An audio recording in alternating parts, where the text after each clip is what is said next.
जब एक बेटे ने बाप से कहा कि बच्चे पैदा करना आसान है और उनको पालना उतना ही मुश्किल, तब पिता ने बेटे से क्या कहा, सुनिए इस कहानी के माध्यम से। एक लड़के ने अपने पिता से कहा, पापा मुझे एक नया मोबाइल फ़ोन चाहिए। पिता ने कहा, बेटा अभी मेरे पास पैसे नहीं हैं, कुछ वक्त और रुक जा, फिर तुझे एक नया मोबाइल फ़ोन दिला दूंगा। बेटे ने कहा, आपके पास मेरे लिए कभी पैसे ही नहीं रहते। मेरे सब दोस्तों के पास महंगे महंगे फ़ोन हैं और सब अच्छे अच्छे कपड़े पहनते हैं। किसी के पास कोई कमी नहीं है, केवल मेरे पास ही हर चीज़ की कमी होती है। पापा बच्चे पैदा करना बेहद आसान है, पर उनको पालना पोसना बेहद मुश्किल। जब आप मेरी ज़रूरतों को पूरा ही नहीं कर सकते तो क्या मतलब है इस घर में रुकने का। मैं ये घर छोड़कर जा रहा हूँ। उसकी माँ और पिता कहते हैं कि बेटा रुक जाओ, हमारी बात तो सुनो, हम तुझे नया मोबाइल फ़ोन दिला देंगे। माता और पिता ने बेटे को रोकने और समझाने की बहुत कोशिश की, लेकिन वो नहीं रुका और गुस्से गुस्से में उसने बैग पैक किया और घर से निकल पड़ा। उसके पिता हमेशा डायरी लिखा करते थे और उनकी डायरी को छूने की परमिशन किसी को भी नहीं थी, लेकिन घर से निकलते वक्त उसने पिताजी की डायरी अपने बैग में डाल ली थी। लड़का घर से काफ़ी दूर आ गया और थककर बैठ गया। जब उसने उस डायरी को देखा तो उसने सोचा कि आखिर मिल ही गया खजाना। आज पता चल जाएगा कि मेरे पिताजी ने कहाँ कहाँ दौलत छिपा रखी है और उन्हें किन किन लोगों से पैसे लेने हैं, और सारा का सारा लेखा जोखा आज मुझे मिल ही जाएगा।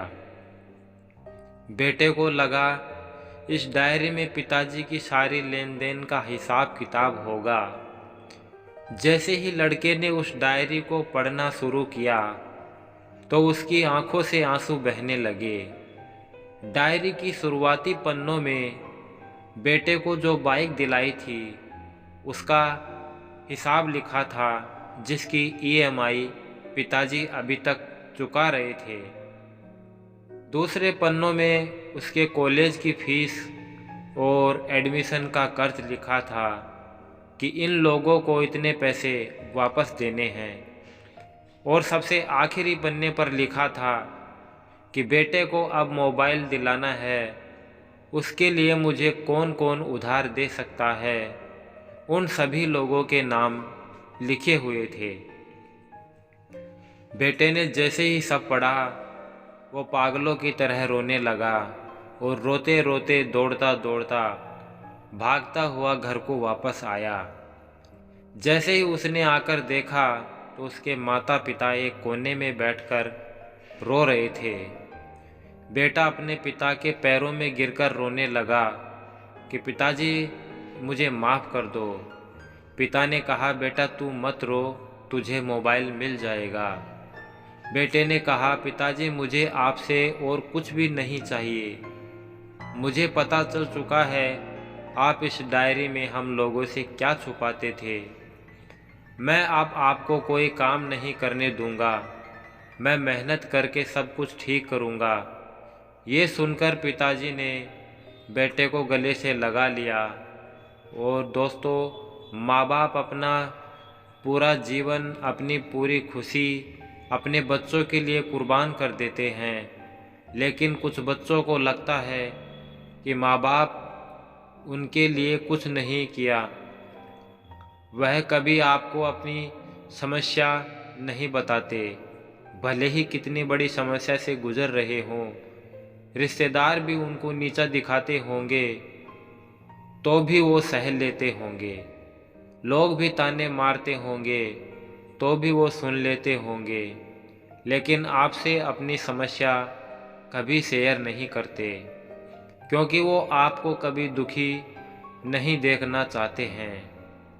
अब आपका फ़र्ज़ बनता है अपने माँ बाप को अच्छी तरह रखना और उन्हें सुख देना, ताकि वो भी अपने जीवन का बचा हुआ समय सुख में गुजार सकें। यदि आप अभी भी नींद में सोए हो तो आप जग जाइए और अपने शौक़ पूरे करने पर नहीं, अपना करियर बनाने पर ध्यान दीजिए।